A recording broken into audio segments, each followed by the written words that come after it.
President Trump and Kim Jong Un could meet by the end of May.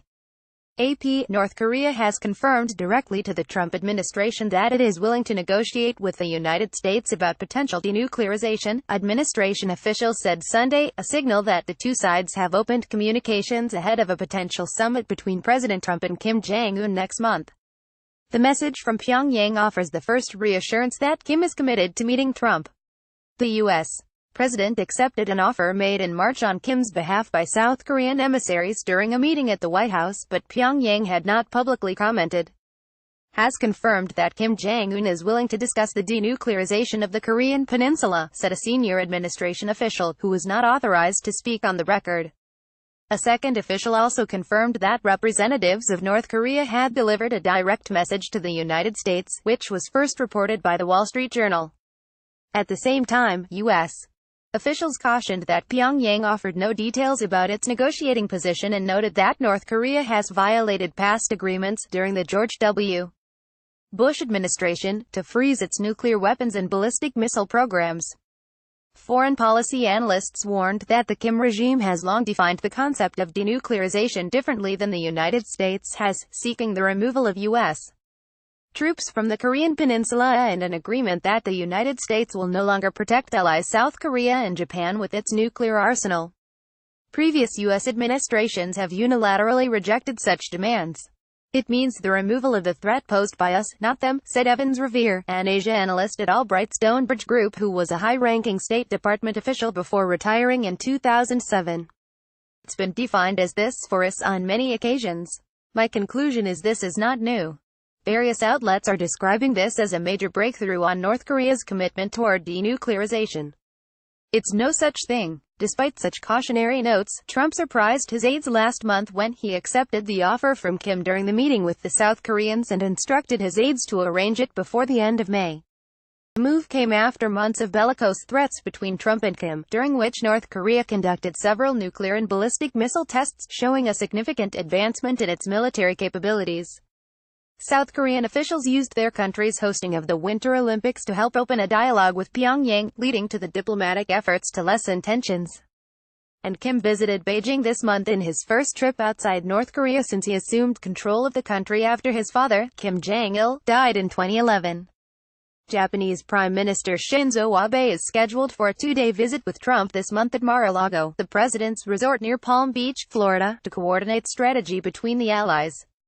South Korean President Moon Jae-in plans to meet with Kim at the end of the month in the demilitarized zone between the North and the South.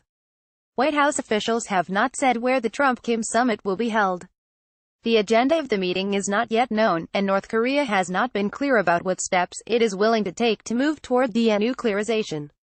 White House officials have vowed to maintain tough economic sanctions imposed on Pyongyang over the past year by the United States and the United Nations. During previous negotiations under different U.S. administrations, the North has agreed to freeze its nuclear weapons program in exchange for the lifting of international economic sanctions, only to violate the agreement by testing more weapons. Christopher R. Hill, a former State Department official who led the U.S. delegation in the six-party talks with the North during the Bush era, said the North Koreans are sophisticated negotiators who know what the United States wants. The question is when and how and what they want in return for it.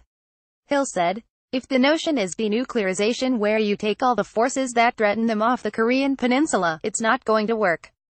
If they have in mind the sorts of things on offer in 2005, energy assistance, economic assistance, cross-recognition of states, a peace treaty, we're in business. But at this point, we just don't know. Trump administration officials declined to disclose how the North Koreans delivered their direct message. The United States does not have diplomatic relations with Pyongyang, and Joseph Yun, the State Department's special representative on North Korean policy, retired in February. But the North does have diplomats at the United Nations in New York, and U.S. intelligence officials have reportedly been in contact with North Korean emissaries. Although allowing intelligence agencies to take the lead in summit planning is an unorthodox approach, Trump has nominated CIA Director Mike Pompeo to replace Rex Tillerson, who was fired last month as Secretary of State. Pompeo, a former congressman who has gained Trump's trust by delivering his daily intelligence briefing, has taken a hardline stance on North Korea, as has John Bolton, who has formally replaced H.R. McMaster as Trump's national security advisor. It is not known whether the Senate will be able to vote before the summit on whether to confirm Pompeo as Secretary of State. Trump administration officials said that a comprehensive, whole-of-government effort is underway to prepare for the North Korea talks, with National Security Council aides coordinating policy between key government agencies, including the State Department, the Pentagon and the Treasury Department. But it remains unclear how many direct talks between U.S. and North Korean officials will take place before a potential leaders' meeting. Traditionally, U.S.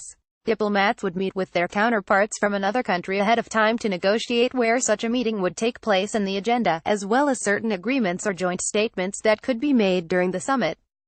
Without such planning meetings, it is difficult to envision what Trump intends to achieve. On the key question of whether Kim is truly willing to give up his nuclear program, experts said it remains a long shot. Think of it from North Korea's point of view. What assurances, verbal or written, could the U.S. provide that in their mind would give them greater security assurances than the possession of nuclear weapons, said Bruce Klingner, an Asia expert at the Conservative Heritage Foundation who served as the CIA's deputy division chief for Korea from 1996 to 2001. Trump aides have said time is fast running out to change North Korea's strategy and its trajectory on nuclear weapons. Tests last year showed that the North appears to have achieved the ability to strike the U.S. mainland with a ballistic missile. The Kim regime could be only months away from being able to mount a nuclear warhead on such missiles, which Trump has called a game-changer. Aides point to failed diplomatic talks at lower levels for the past 27 years as evidence that something more dramatic is required to achieve a breakthrough. Still, experts remain skeptical. I'm an advocate for high-level talks with North Korea, but I'm not supportive of this presidential summit for a lot of reasons, said Revere, the former State Department official, not the least of which is that this is not a serious and sincere and potentially productive North Korean offer. John Hudson contributed to this report.